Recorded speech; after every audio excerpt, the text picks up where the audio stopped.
अस्सलाम वालेकुम नाज़रीन। ड्रामा सीरियल राजा रानी की आने वाली एपिसोड बहुत इंटरेस्टिंग होने वाली है, क्योंकि अब रानी राजा के घर चली जाएगी और उसके वालिद जफर हमदानी से ना सिर्फ उनके एहसानात का शुक्रिया अदा करेगी, बल्कि उनके एहसानात के बदले में वो जावियार की केयर टेकर भी बन जाएगी। पिछले कई सालों से जो कंडीशन जावियार के साथ चल रही थी, उसे डॉक्टर्स की थेरेपी और उनके मशवरे तो बेहतर ना कर सके।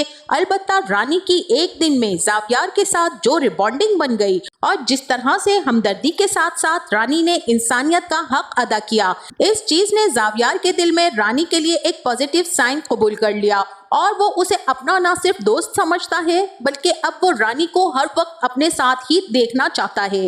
रोज रोज मिलने और जावियार की जिद को देखते हुए जफर हमदानी इस नतीजे पर पहुंचे कि अब जावियार के लिए वो रानी को मुस्तकिल तौर पर एक केयर टेकर की जॉब ऑफर करेंगे, ताकि वो जावियार के साथ मुसलसल रह सके। अब जैसा कि रानी के बाप को गरीबी ने इतना मजबूर और बेबस कर दिया कि रानी का बाप शाहिद अपने घर पर रोज रोज कर्जे का तकाजा करने वालों से तंग आ गया था। जब ही वो खुदकुशी की कोशिश करने का सोचता है कि चंद गुंडे बदमाश उसे हॉस्पिटल ले जाकर उसका गुर्दा बेच देते हैं और पैसे लेकर भाग जाते हैं, और इसी के साथ साथ रानी के बाप शाहिद को वो एम्बुलेंस से सड़क पर फेंक देते हैं, जिसे इस चीज का लालच दिया गया था कि तुम अपना गुर्दा बेच दोगे तो तुम्हें कुछ पैसे मिल जाएंगे और उन पैसों से तुम अपना कर्जा अदा कर देना। गरीबी, मुफलिसी और लाचारी में शाहिद को इसके अलावा और कुछ ना सूझा, इसीलिए वो उन गुंडों के हाथों धोखा खा गया। अब दो लड़के हॉस्पिटल तक तो उसे पहुंचा देते हैं और रानी के चाचा को कॉल करके बता देते हैं। बहरहाल नाजरीन, अब शाहिद हॉस्पिटल में लाचार और बेबसी की तस्वीर बना था कि रानी अपने बाप की ये हालत देखकर बहुत ही ज्यादा दुखी होते हुए हाइपर भी हो जाती है कि ये सब करने की क्या जरूरत थी। क्या अल्लाह पर भरोसा नहीं था अब्बा, जो तुमने अपना गुर्दा बेच दिया? मगर कोई क्या जाने कि शाहिद के साथ इस जालिम दुनिया ने क्या सितम ढाया है। अब वहीं रानी और उसकी माँ शाहिद से बहुत ज्यादा नाराज भी हुई और सबसे बढ़कर गुर्बत की वजह से वो इस हॉस्पिटल का बिल भी अदा करने के काबिल ना थी। तभी रानी की माँ जफर हमदानी को कॉल करती है और बताती है कि उसे हॉस्पिटल का बिल अदा करने के लिए पैसों की जरूरत है। तो जफर हमदानी फौरन से पेशतर उनका बिल अदा करवा के दूसरे दिन उनके घर पहुंच जाते हैं, जहां अब रानी की माँ उनसे बात करती है कि कल रानी से मुताल्लिक आप कुछ कहना चाह रहे थे। अब यहाँ पर जफर हमदानी ने जावियार की केयरटेकर के लिए रानी को जॉब उसकी मर्जी के मुआवजे के साथ ऑफर तो कर दी है, लेकिन शाहिद साहब का कहना है कि वो रानी की मर्जी के बगैर जफर हमदानी को कोई जवाब नहीं दे सकते हैं। तो नाजरीन, बिल आखिर रानी की माँ उसे कायल कर ही लेगी और समझा देगी कि इज्जत से बढ़कर कुछ नहीं है, और वैसे भी वो अल्लाह वाला साईं बच्चा है। अगर रानी तू ये नौकरी कर लेगी तो हमारे दिन भी फिर जाएंगे, हम भी अच्छी खुराक और लिबास पहनने के काबिल हो जाएंगे। अब यहाँ रानी सोचने पर मजबूर हो जाएगी कि कहाँ तो उसकी माँ उसकी शादी करवाने पर तुली हुई थी, अब रानी को अपनी बहन फिजा का इलाज भी करवाना है, और उसके बाप की तो अब ऐसी हालत नहीं कि वो ज्यादा काम कर सके। घरेलू हालात और गुर्बत से तंग आकर रानी इस नतीजे पर पहुंचेगी कि मुझे जफर साहब की बात मान लेनी चाहिए। इस तरह वो जावियार के घर पहुंच जाती है और जफर साहब से बात करती है कि मैं आपके एहसानात का शुक्रिया कैसे अदा करूं। तब जफर साहब खुद उसे कह देंगे कि एहसानात का शुक्रिया अदा करना है तो हमारी ऑफर को कबूल कर लो और जावियार की केयर टेकर बन जाओ। रानी पूछेगी कि मुझे ये काम कब तक करना होगा। तब जफर साहब कहेंगे कि जब तक जावियार ठीक नहीं हो जाता। अब रानी तो यहाँ पर मान जाएगी और अगले दिन जैसे ही जफर हमदानी के घर पहुंचेगी, वहाँ जुनेद से उसका टाकरा हो जाएगा।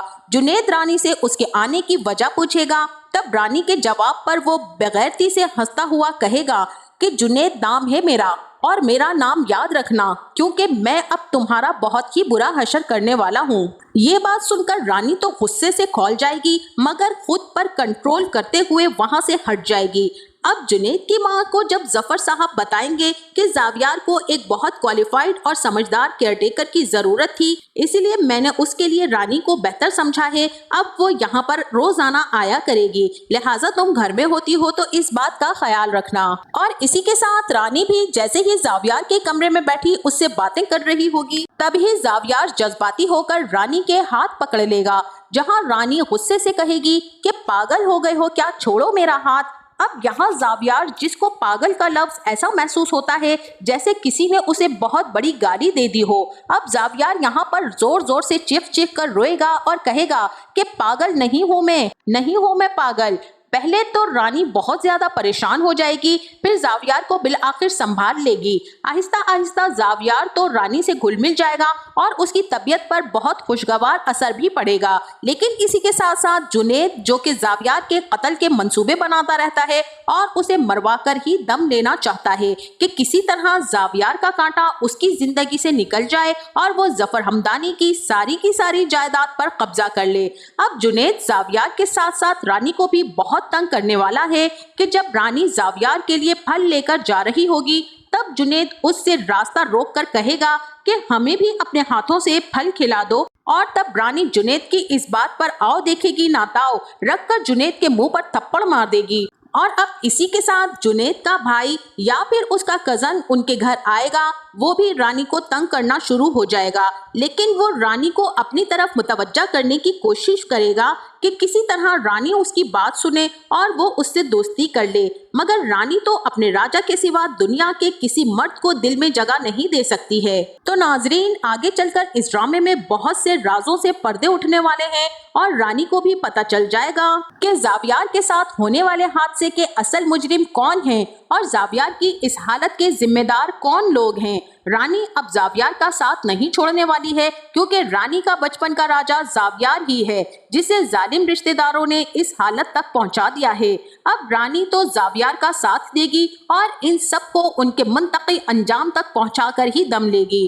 तो नाजरीन, आपको ये ड्रामा कैसा लगता है और इसके कौन से किरदार आपको बहुत पसंद हैं? हमें अपने कीमती राय से जरूर आगाह कीजिएगा। जाते जाते वीडियो को लाइक और चैनल को सब्सक्राइब करना ना भूलिएगा। अपना बहुत सारा ख्याल रखिएगा। मिलते हैं नेक्स्ट वीडियो में, तब तक के लिए अल्लाह हाफिज।